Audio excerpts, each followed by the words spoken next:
In this video, based on exercise 15.1, generating a deadlock scenario, we're going to be working with the AdventureWorks 2012 database.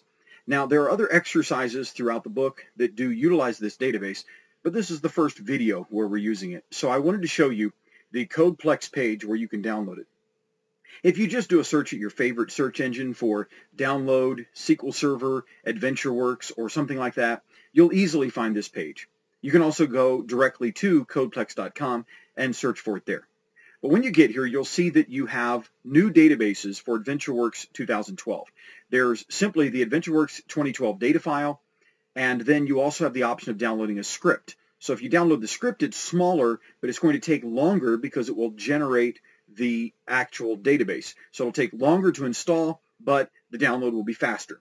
If you have a fast connection, you can just download the MDF file, which is the very first link right here, AdventureWorks 2012 data file, and then you can simply put that in your data directory, attach it to SQL Server, and you're ready to begin using the AdventureWorks database. The AdventureWorks database internal structure has changed somewhat, and so it is important to always look at code and see if the old code you may have used for old versions of AdventureWorks still works for the new version of AdventureWorks. Of course, you could also just download the AdventureWorks 2008 data file and then attach that to SQL Server 2012 as well. Then you'll have the exact same structure that you may be used to utilizing. So with that, we'll close this browser window. And we're going to go back over to our SQL Server Management Studio. Now, I've already entered the various elements of code that are in exercise 15.1, so we can see this process. And what we're going to do is in three separate query windows, we're going to take three separate actions that will first of all result in an open transaction. Notice here we have a begin transaction statement with no end anywhere in sight. So because of this, it's going to leave the transaction open. And then in the next window, we're going to open yet another transaction. And then in the last window, we're not really even worried about a transaction. We're just executing code. So in the first window, notice that we're using the person.person table, and we're looking at business entity ID number 1, where we're trying to change the first name of that record. And then in the second window, we'll also go with person.person and business entity ID number 1, changing the last name. And then in the third window, we're going to try to modify a value in the product table, which, if you'll also notice in the second window, right here, is actually opened as well. So let's first of all run this code. We'll execute it. And you'll see it says one row affected. It looks like everything's done and all is good, but the transaction is not committed. So we haven't had a commit transaction statement. So it hasn't ended. There's no end to this transaction. Let's go to the next window, and we'll execute it. And you'll notice it's executing the query, and it seems to be looping. And when you look at these statements, we're updating production.product, and we're changing the product number, and we're updating person.person and changing the last name. These are things that should happen almost instantaneously on our SQL Server, and yet we're in this loop. Well, this is just a lock right now. Why? Because the transaction in the first query window still has the person.person table locked.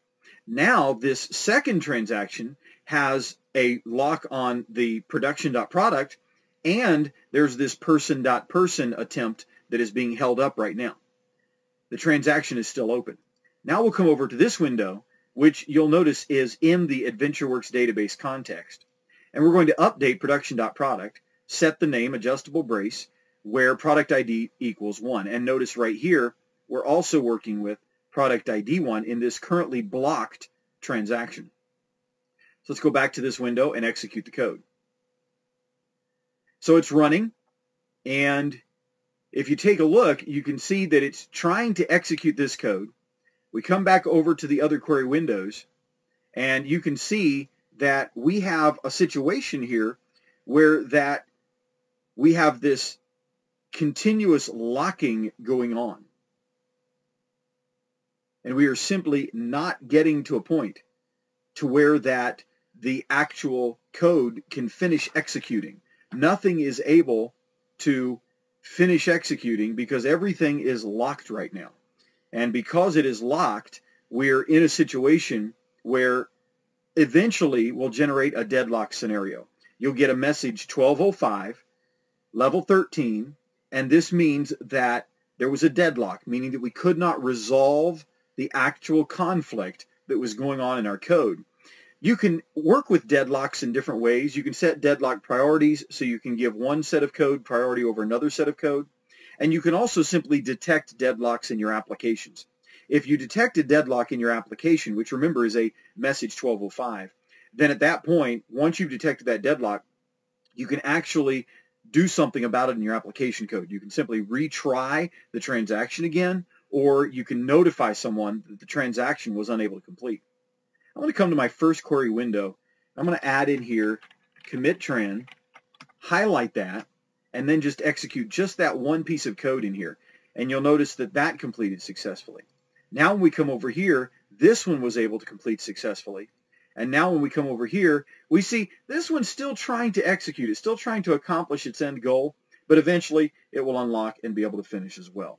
So we've seen how that we can generate these blocking scenarios where our code is not able to complete in a reasonable amount of time. And just remember, you can, in application code, detect the error messages that drive all of this and then take the appropriate action.